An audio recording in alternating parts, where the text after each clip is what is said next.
Hello friends, welcome to my channel. இன்றைக்கி நம்ம சேனலில் நீங்கள் இதுவரை சுவைத்திடாத அருமையான ரொம்ப டேஸ்டான அதை விட ரொம்ப ஹெல்த்தியான ஒரு ஃப்ரைட் ரைஸ் ரெசிபி தான் பார்க்க போகிறோம். நார்மலாக கொய்யா பழத்தை பற்றி எல்லாத்துக்கும் தெரியும், நிறைய மருத்துவ குணங்கள் இருக்குது. அதே மாதிரி தான் கொய்யா இலையிலையும் நிறைய மருத்துவ குணங்கள் இருக்குது.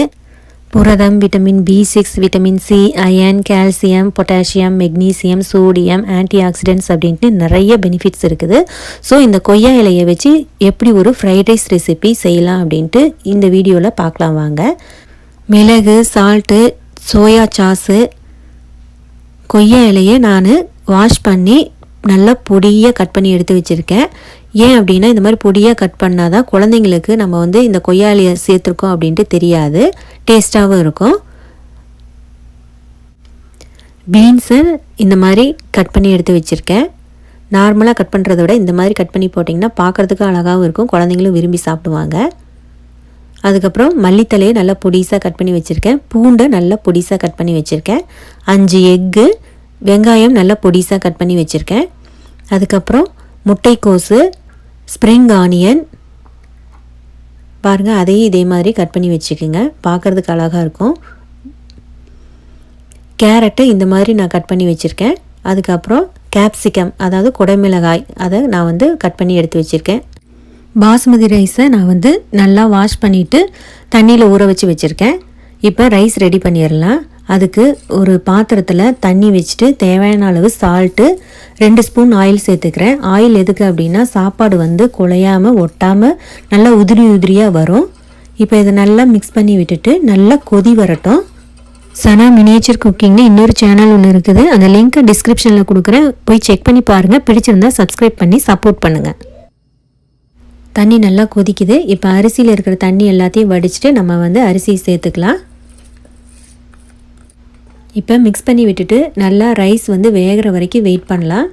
பாருங்கள், இந்த மாதிரி நல்லா கொதி வந்துருச்சு. இப்போ ரைஸ் நல்லா வெந்துருச்சு. 80% வெந்தால் போதும், ஃபுல்லாக வேக வைக்கணும்னு அவசியம் இல்லை. பாருங்கள், எடுத்து இந்த மாதிரி நசுக்குனா ரைஸ் நல்லா வெந்தது தெரியும். இந்தளவு வெந்தால் போதும். சாதத்தை இப்போ வடிச்சிட்டு ஒரு பிளேட்டில் போட்டு நல்லா ஆற விட்டுடலாம். ஹாட் பாக்ஸ்லாம் போடக்கூடாது, நல்லா சாதம் ஆறணும். ஃபஸ்ட்டு நம்ம எக்கை ரெடி பண்ணி எடுத்துக்கலாம். அதுக்கு ஒரு பேனில் நான் 3 ஸ்பூன் ஆயில் ஊற்றுறேன். ஆயில் கொஞ்சம் சூடானதுக்கப்புறமா நம்ம எக்கை உடச்சி ஊற்றிடலாம்.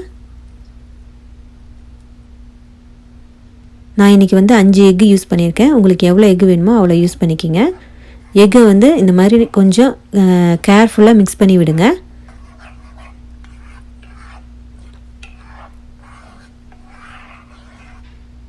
இப்போ தேவையான அளவு சால்ட்டு போட்டுக்கலாம். இதையும் நல்லா மிக்ஸ் பண்ணி விட்டுடலாம். கேர்ஃபுல்லாக மிக்ஸ் பண்ணி விடுங்க.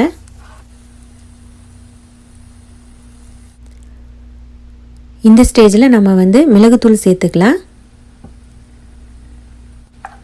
மிளகுத்தூள் சேர்த்துட்டு இதையும் நல்லா மிக்ஸ் பண்ணி விட்டுடலாம். அவ்வளோதான், நம்மளோட எக்கு ரெடி ஆயிடுச்சு. ஸ்டவ் ஆஃப் பண்ணிடலாம். இது ஒரு ஓரமாக இருக்கட்டும் அப்படியே. இப்போ ஃப்ரைட் ரைஸ் செய்கிறதுக்கு நான் இந்த மாதிரி ஒரு பேன் வச்சுருக்கேன். நான் 50 மில்லி ஆயில் ஊற்றுறேன். 2 டம்ளர் ரைஸ்க்கு 50 மில்லி ஆயில் ஊற்றுறேன். ஆயில் நல்லா சூடானதுக்கப்புறமா பொடியாக கட் பண்ணி வச்சுருக்கிற பூண்டை ஃபஸ்ட்டு சேர்த்துட்டு நல்லா வதக்கி விட்டுடலாம்.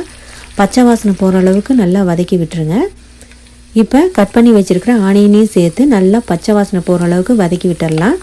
ப்ரௌன் கலரில் வதக்கணும்னு அவசியம் இல்லை, நல்லா பச்சை வாசனை போய் ஓரளவுக்கு கண்ணாடி பதத்துக்கு நல்லா வர்ற வரைக்கும் வதக்கி விட்டுடலாம். பாருங்கள், இந்த மாதிரி வர்ற வரைக்கும் வதக்கி விட்டுட்டு கட் பண்ணி வச்சுருக்கிற வெஜிடபிள்ஸ் சேர்த்துக்கலாம். கேரட்டு, குடைமிளகாய்,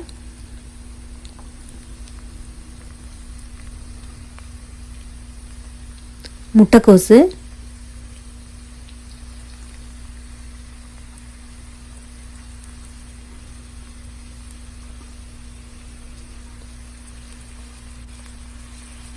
பீன்ஸு, அதுக்கப்புறம் உங்களுக்கு என்னென்ன காய்கறி உங்களுக்கு தேவையோ அதை கூட நீங்கள் சேர்த்துக்கலாம்.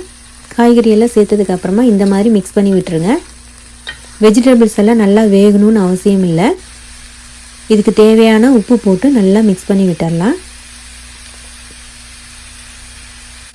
வெஜிடபிள்ஸு ஒரு 50% வெந்தால் போதும். நல்லா வெந்தது அப்படின்னா ஃப்ரைட் ரைஸ் சாப்பிடும்போது க்ரன்ச்சியாக இருக்காது.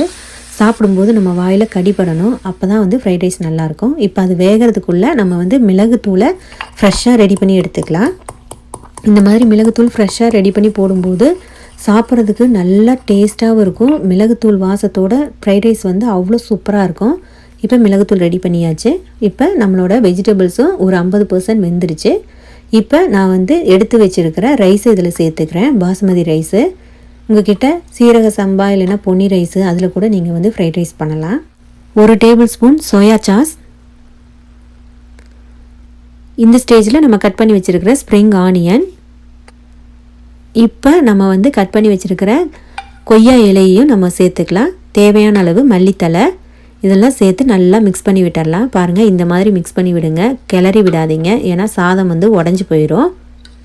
நல்லா உதிரி உதிரியாக இருந்தால் தான் சாப்பிட்றதுக்கு டேஸ்ட்டாகவும் இருக்கும், அதே மாதிரி பார்க்குறதுக்கும் ரொம்ப கலர்ஃபுல்லாக அழகாக இருக்கும். இப்போ நம்ம ஃப்ரெஷ்ஷாக ரெடி பண்ணி வச்சுருக்கிற பெப்பர் பவுடரையும் சேர்த்துடலாம். நான் 2 ஸ்பூன் ஆட் பண்ணுறேன். காரத்துக்கு உங்களுக்கு எவ்வளோ தேவையோ அவ்வளோ ஆட் பண்ணிக்கிங்க. பெப்பர் பவுட்ரு சேர்த்துட்டு இதையும் நல்லா மிக்ஸ் பண்ணி விட்டுடலாம்.